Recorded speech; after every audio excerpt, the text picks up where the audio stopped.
Nick Espinoza, your Chief Security Fanatic and CIO here. And today we're going to be talking about using your work computer or equipment for personal use. Don't do it.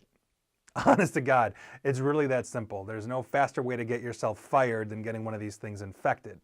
And one of the big problems is that if you are using these things for personal, you may be going to websites that are not necessarily appropriate for a work computer that could possibly get you infected.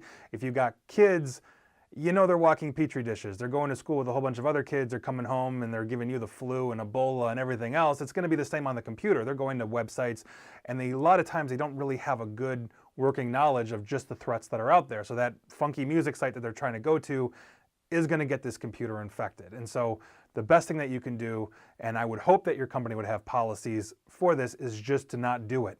Don't use your work equipment for personal use. It just makes sense.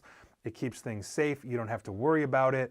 And odds are everybody's got home computers as well. So use those. It's the best thing that you can do. Keep the work stuff with work.